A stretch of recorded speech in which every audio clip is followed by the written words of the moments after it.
Previously, on the Dungeon of the Mad Mage.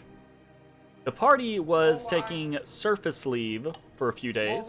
The main goal had been to allow Bones some time to read his Manual of Quickness of Action, but the rest of the party had developed their own plans.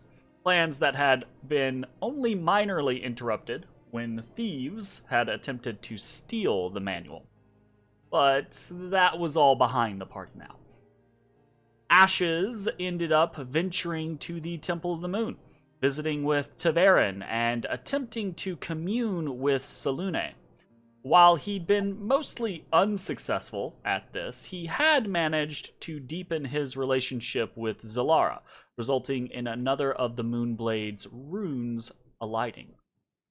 As the days passed, Ashes spent time with his new tutor, Beryl, learning the next steps in becoming a true alchemist. This tested his mind during the day, and in the evenings he tested his body and spirit at the Temple of the Moon. Bones made the rounds to his many contacts in the city, spending time at the Wormbone with Ochotu and visiting Eataten. Eventually, though, he made his way to Falconmere Manor, where he spent several days in the company of Jareth, Melanor, and other Enclave agents. These days afforded him the privacy and safety he needed to read and study the investments within the Manual of Quickness of Action. When he left a few days later, he did so a changed tabaxi. A change that was apparently apparent, as Bones had a brief encounter after he left Falconmere. Ezrah spent his time studying with Zeltzor, combing the Font of Knowledge for clues on the shadow beneath the mountain, and following investigative leads throughout the city. His research was only interrupted by sleep and a visitation from Rainier, who brought word from the Harpers. The Order had pulled together much information, some through divination, some through research, and some through interpretations of the mad ravings of Calabash, the mage the party had delivered into the hands of the Harpers. All the information, most of it acquired in the intent to assist the party in figuring out the shadow, came back to a single touchpoint. An artifact. The Haas Narketa. An artifact that Ezrah carried a piece of. Rainier told Ezrah that the research led to a place called Madgoth's Castle, a place they believed to be the 7th floor of the dungeon. Along with this knowledge, Rainier left Ezrah with two things. One was an item the diviners had insisted Ezrah would need in order to enter the castle, though Rainier knew not how or why. The second was a massive tome, a collection of all the ravings of the mage Calabash since he had been brought to the Harpers.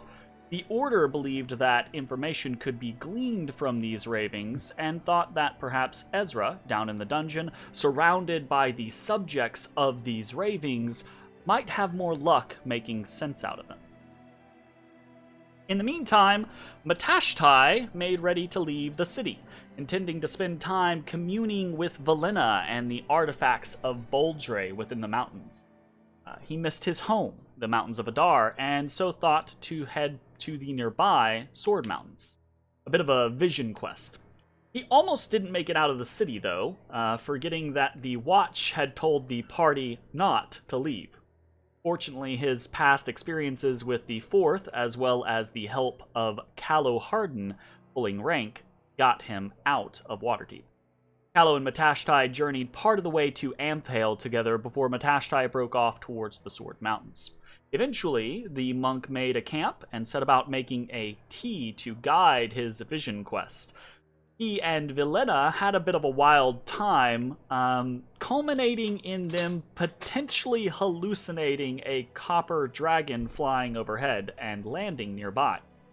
The next morning, Matashtai decided to take this for a sign, knowing that in stories, Boldre was known to take the form of a copper dragon, and went looking for the creature. And he found her at Zeradoa, an immense, resplendent copper dragon hidden away in this random valley in the Sword Mountains. The monk and the dragon spoke at length, discovering they both shared a passion for art. And they got high as fuck. Eventually, they parted ways, with Ezrah gifting Matashtai a set of enchanted paintbrushes and inks that would help manifest his art in ways, should he choose to pursue the path. And then it was a long trek back to Waterdeep. Hey everybody, thanks for watching. If you enjoyed the video, consider leaving a like, commenting, or subscribing. It really helps me out. If you'd like to see me live, head over to my Twitch at twitch.tv/thedistanthorizon.